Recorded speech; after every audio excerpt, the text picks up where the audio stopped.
Bien le bonsoir, voici les titres de ce journal. Afrobasket, deuxième sortie des Lions du Sénégal, match en cours, 41-25 en faveur des Lions de la Teranga. Lendemain, Tabaski, l'essentiel des sermons au peigne fin, les vieilles habitudes à la loupe au marché et dans les rues et sur la balance, avec l'incitation à la propreté vigoureusement portée ces derniers temps par les autorités sénégalaises. Cour pénale internationale, acquittement de Laurent Gbagbo et compagnie. L'ancien président ivoirien sera édifié ce mercredi, leur sort suspendu à l'appel de la procureure de la CPI. Bienvenue à tous.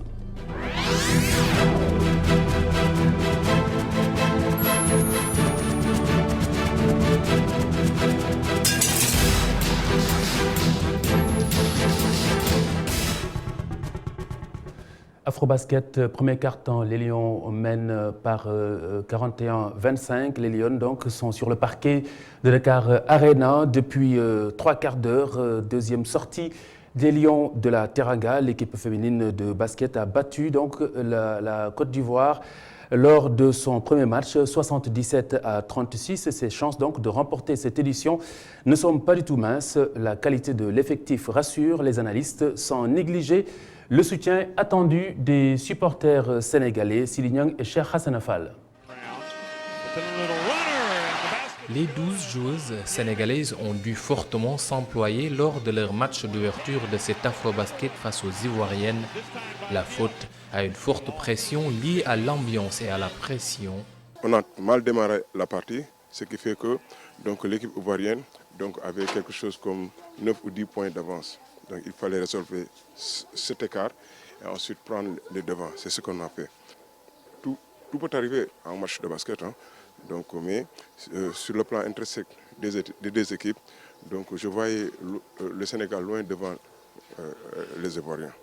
En dehors du 5 majeur, le reste de l'effectif rassure. Le Sénégal a des joueuses très polyvalentes. Donc, en l'occurrence, Assou. Sur le monde du Sénégal, il y a 3 ou 4 joueuses, qui pouvaient être partantes au même titre que les autres.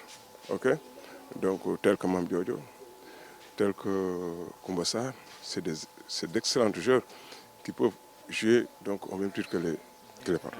Seulement, l'équipe nigériane tenante du titre constitue un sérieux obstacle. Pour moi, le Nigeria est l'équipe favorite de ce tournoi. Donc pour plusieurs raisons. D'abord, elles sont détentrices du trophée.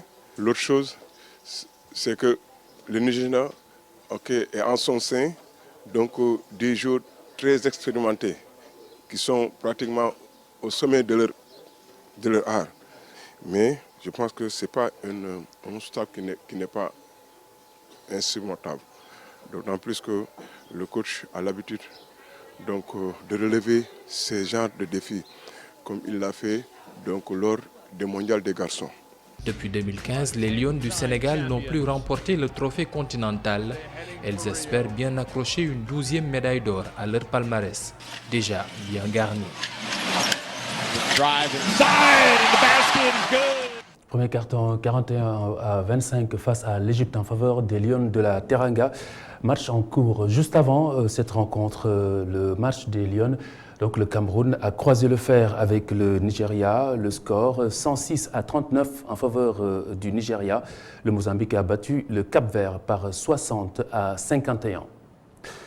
Dakar, ville morte, loin d'un mouvement d'humeur. Il s'agit là d'une règle, comme qui dirait, tacite au lendemain des fêtes religieuses au Sénégal. Les vagues des originaires de l'intérieur du pays qui ont déferlé vers les régions n'ont toujours pas rebroussé chemin. Et puis, la plupart restés à Dakar également sont restés à la maison, ne sont pas allés au travail. Aujourd'hui, pour la majorité, au lendemain de la Tabaski, Dakar se réveille avec une économie qui prend du plomb dans l'aile. Excite l'éternel constat, place à la réflexion pour une solution. Séléman Diallo et Oumar Kane. Dakar, une ville morte au lendemain de chaque jour de fête. Les activités sont au ralenti et c'est l'économie nationale qui en prend un coup. Cela a un impact sur le plan de la richesse d'abord, de la production de la richesse, puisque lorsqu'il n'y a pas d'activité, cela veut dire donc qu'il n'y aura pas de création de richesse. Ce qui fait que le produit intérieur brut est touché. Pour la journée d'aujourd'hui, par exemple, il y a moins de production de richesse, donc moins de PIB par rapport à un jour normal. Ça, c'est le premier élément. Le deuxième élément qu'il faut noter, c'est que sur le plan de l'activité, de la circulation, cela aussi a un impact, puisqu'il y a des personnes qui voudraient se déplacer et qui ont des difficultés pour trouver des moyens de locomotion. Des pertes que la densité des activités les jours précédents pourrait compenser. Maintenant, cette perte de richesse, on peut la relativiser, puisque les veilles de fête, il y a un rythme donc d'activité qui est en hausse. Si nous regardons les 2 à 3 jours avant la Tabaski, il y a une activité en hausse. Donc, il y a une possibilité de rattrapage avant la fête. Mais ce qu'il faut noter aussi, c'est que quoi qu'il en soit, les lendemains de fête qui sont des jours ouvrés, c'est-à-dire des jours où on doit travailler, il faut que les Sénégalais s'habituent à aller travailler. Pourtant, le lendemain de la Tabaski n'est pas un jour férié au Sénégal. Pour un pays à 95% de musulmans, le calendrier des fêtes est à réformer et à adapter à la société, selon cet imam. On peut prendre l'exemple du jour du vendredi, qui est très serré pour les musulmans, de la fête de Tabaski, qui est très serré pour les musulmans, parce que la fête doit durer en principe 3 jours. Et dès lors que le musulman passe le jour de la fête, il est obligé de retourner au lieu de travail. Et cela n'est pas en conformité avec vraiment les textes auxquels il devrait s'adonner. Raison pour laquelle nous préconisons une certaine réforme dans cette mesure, essayer de réduire les fêtes qui ne sont pas connues du tout, qui sont inutiles. Inutiles dans un sens où même ceux qui l'ont créé n'y prêtent plus une très grande attention. Nous nous arc-boutons dans ce système qui est plus ou moins caduc et qui est plus ou moins en porte-à-faux avec nos réalités socio-culturelles et religieuses. Un calendrier grégorien inadapté et une ville morte au lendemain de chaque jour de fête. Tabaski, Korité, Magal ou Gamou, l'on cherche toujours un moyen de faire le pont. Parfois, c'est toute une semaine d'inactivité dans plusieurs secteurs clés de l'économie. Cette année, l'Eid el-Kébir coïncide avec un lundi et en milieu de semaine, jeudi, est célébrée l'Assomption. De quoi craindre le cas de figure précité. Le ton est donné en ce lendemain de Tabaski. Omar Khan, lendemain de Tabaski cette année 2019, l'occasion de jauger justement à quel point est-ce que les Sénégalais ont intégré le concept Sénégal zéro déchet dont le président de la République porte la promotion, Macky Sall, qui a même réitéré son vœu en marge de la prière de l'Aïd el-Kabir à la grande mosquée de Dakar. Au marché Tilène, la note serait plutôt proche de 0, car l'insalubrité est telle que l'on craint pour sa santé sur place. Augustin Mandang et Cheikh Hassan Affal. Marché Tilène, ici, la grande majorité des magasins a fermé boutique. Les quelques vendeurs encore sur place souffrent de l'insalubrité occasionnée par la fête. Les ordures nous posent d'énormes soucis, et surtout après que les riverains ont fini de dépecer leurs moutons. Ils les jettent ici et c'est quelque chose de vraiment désagréable à respirer. Ce sont les citoyens qui sont sales. Ils pourraient attendre la voiture qui ramasse les ordures pour jeter leurs déchets, mais ils ne le font pas. Ils le jettent ici et c'est pas joli. C'est anormal de jeter ces peaux de moutons dans la rue. Ce n'est pas hygiénique. Des vendeurs qui, au-delà de leur poche, ont également peur pour leur santé. Ces déchets mélangés au gaz rejeté par les véhicules composent un véritable danger pour notre santé. Des fois, tu craches des choses noirâtres qui prouvent que tu es infecté. Les clients ont pratiquement tous fui le marché avec des sachets et des odeurs nauséabondes. Regarde ces vendeurs de fruits avec les mouches. Bamba Fall est appelé à la rescousse par les locataires des lieux. C'est à la mairie d'agir. Ils doivent prendre des éléments pour veiller sur ces lieux et sanctionner les fauteurs. Il faut que Bamba Fall def ci ay météo wax na dëgg. Bamba Fall doit nous aider en postant des vigiles sur ces endroits, surtout la nuit, entre 22h et 1h du matin, pour essayer de dissuader ceux qui font ces choses-là. Peau de mouton, intestins et sachets de tout genre ornent le marché de la Médina, déjà réputé pour son décor peu reluisant. Le marché syndicat de Pikine, l'insécurité vient exacerber la colère des occupants en plus du désordre qui règne sur les lieux. Les commerçants perdent le nord. Il rappelle au chef de l'État sa promesse de réfectionner ce marché. Oumar Bokoum et Boudal Ndiaye. Le marché syndicat est l'une des rares marchés de fruits où toute la sous-région se retrouve. Et pourtant, les commerçants qui s'activent dans ce marché travaillent dans des conditions extrêmement difficiles. Nous avons tous les problèmes ici au marché syndicat. Il y a une insécurité notoire, l'assainissement n'est pas bon. Nous interpellons le chef de l'État qui nous avait promis de moderniser le marché. Au-delà de la saleté qui jonche les artères du marché, s'y ajoute le manque d'assainissement. Vous voyez, le marché est vraiment sale, c'est de la saleté partout. En période d'hivernage, c'est pire. Les commerçants interpellent les autorités sur la modernisation du marché. Ils nous avaient promis, après la réfection du stade Alassane Djigo et de la grande mosquée, de réfectionner le marché syndicat.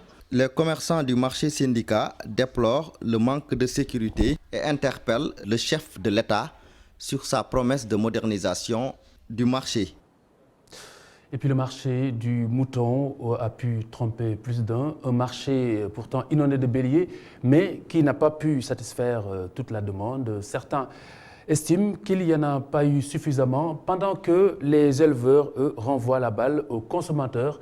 Selon justement le président du Conseil national de la Maison des éleveurs du Sénégal, les acheteurs ont attendu la dernière minute. Voici Ismaël Sow au téléphone e-radio de Migui Maram Ndiaye. Cette année, c'est la satisfaction des éleveurs, mais aussi peut-être ça n'a pas satisfait comme il faut le consommateur. Parce que les consommateurs, ils sont habitués à venir dernière minute acheter leurs moutons comme il faut. Bon, les éleveurs aussi, qui sont traversés chaque année des difficultés très dures parce que les gens prennent l'argent des banques, aller acheter des moutons, les amener dans les marchés, mais parfois il y avait beaucoup de vendus toutes les années passées. Bon, donc les éleveurs ont avec tous des difficultés avec les institutions financières. Bon, moi je pense que ce qui est plus important que les consommateurs doivent organiser, aller dans les marchés à temps, venir choisir leurs moutons comme ils veulent. Aussi payer leurs moutons, régler les problèmes de son mouton et il reste tranquille. Parce que vraiment c'est des choses très dures pour les éleveurs. Beaucoup de acteurs de l'élevage ou des opérateurs, ils sont découragés parce qu'ils sont vraiment pas régler leurs problèmes comme ils veulent, parce qu'ils allaient demander près des institutions financières voir leurs moutons venir, ils ne peuvent pas vendre les moutons sur des difficultés.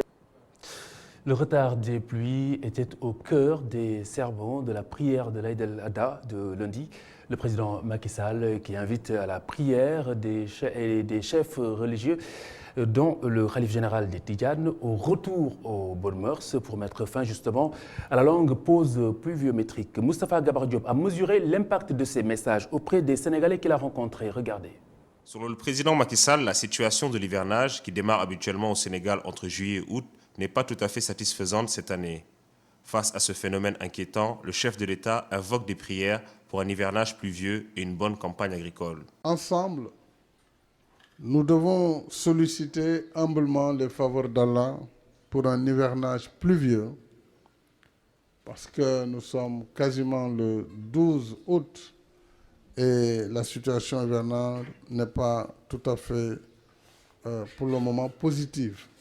Et nous sommes des croyants et par tous les moyens, nous devons implorer Allah de nous gratifier d'un hivernage pluvieux, d'une bonne campagne agricole. Un message qui fait écho chez plusieurs de nos concitoyens qui sont nombreux à estimer que les Sénégalais doivent changer de comportement et se tourner vers Dieu pour changer la situation.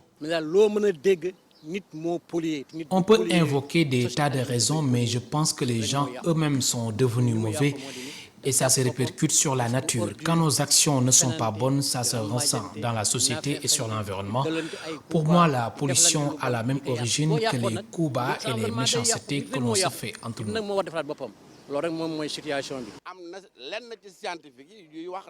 Certains scientifiques parlent de l'anticyclone des Açores pour expliquer le manque de pluie, mais qu'est-ce qui est à l'origine de ce phénomène? Tous les éléments sont contrôlés par Dieu, c'est lui qui dirigente tout, donc nous devons prier pour avoir ses faveurs.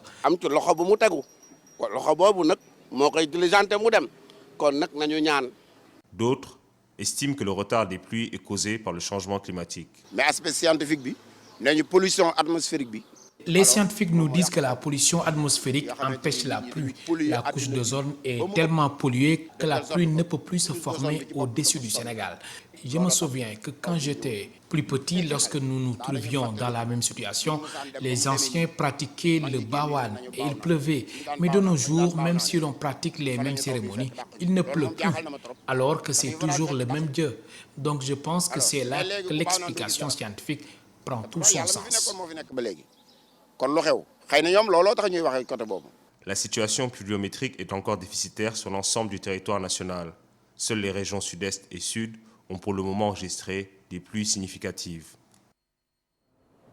Moustapha Gabar Diop, au-delà de l'aspect moral, le civisme et le savoir-être sont des clés essentielles pour le développement d'un pays. Le gouverneur de Kaolack, qui le relève, abordait justement la question des ressources naturelles au Sénégal et leur impact tant attendu dans l'économie du pays. Pas la peine si ces préalables ne sont pas de rigueur, souligne-t-il. Voici Alioune Badara Mbeng de Kaolack.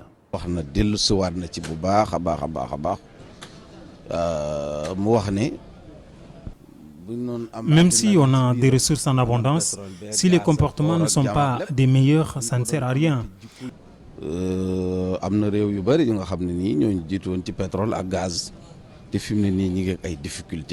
Il y a des pays qui ont beaucoup plus de pétrole ou de gaz que nous et ils sont dans des difficultés. Nous devons savoir raison garder. Mais pétrole, gaz,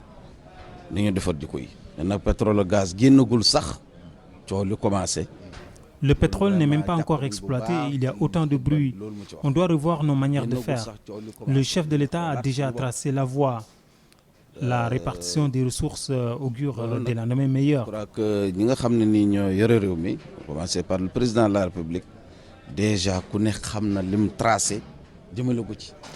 Alioune Badara Mbeng, gouverneur de la région de Kaolack, en marge de la prière de Tabaski à la grande mosquée de la capitale du Saloum.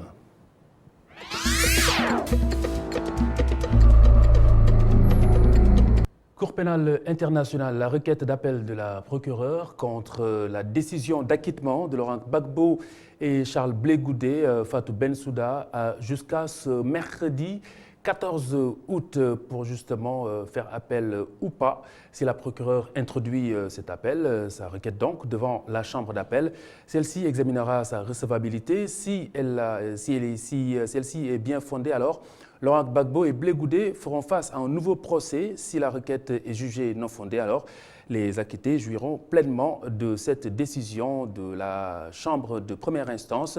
Et si la procureure décide tout simplement de ne pas faire appel, Laurent Gbagbo et Blé Goudé seront alors définitivement libres. Le reste de l'actualité internationale, c'est une synthèse de Amago Robert Nyang. Au Mali, selon l'UNICEF, 2 fois plus d'enfants ont été tués entre janvier et juin 2019 par rapport à la même période de l'année 2018. Les conflits dans le pays en seraient la cause selon le Fonds des Nations Unies pour l'enfance. Le rapport soutient également que d'autres mineurs avaient été blessés, déplacés et séparés de leur famille. Malgré les récents accords de cessez-le-feu entre le gouvernement et les groupes armés, la sécurité continue de se détériorer dans le centre du pays. La plupart des attaques dans cette partie du pays seraient perpétrées par des milices armées.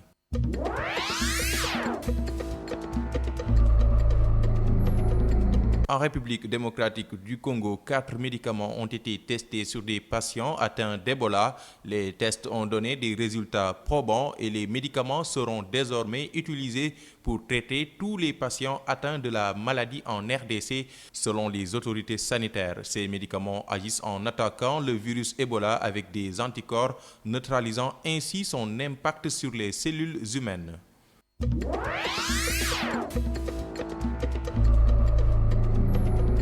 En Chine, le bilan du passage du typhon Lekima s'est alourdi. 49 morts et 21 personnes disparues. C'est le nouveau bilan annoncé par les autorités ce mardi. Repassant au-dessus de la mer de Chine orientale, le typhon a frappé la presqu'île du Shandong entre Shanghai et Pékin, faisant 5 morts et 7 disparus. La ville de Weifang, dans la province du même nom, n'avait pas enregistré de telles précipitations depuis 1952, selon l'agence de presse officielle.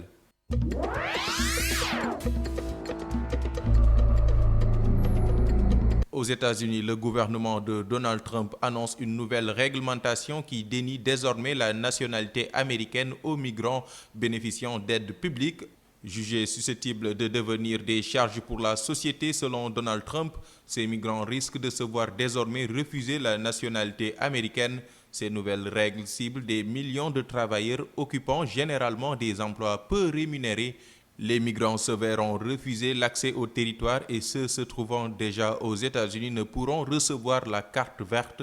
Le permis du séjour américain précise la nouvelle réglementation publiée par la Maison-Blanche. Cette décision pourrait affecter 22 millions d'étrangers résidant légalement dans le pays, ainsi que quelques 10 millions d'immigrants installés illégalement aux États-Unis, souvent depuis des années. Amagor Robert Nyang, merci. Le match Sénégal-Égypte se poursuit dans le cadre de l'Afrobasket à Dakar Arena à Diamniadio. Nous en sommes au troisième quart-temps, 46-37 en faveur des Lions de la Teranga. C'est la fin de ce journal. 23h, Djukoum Khibari avec Sode Diakoumpa. Tout de suite, IR avec Sophia Ba. Excellente soirée, bonsoir, au revoir.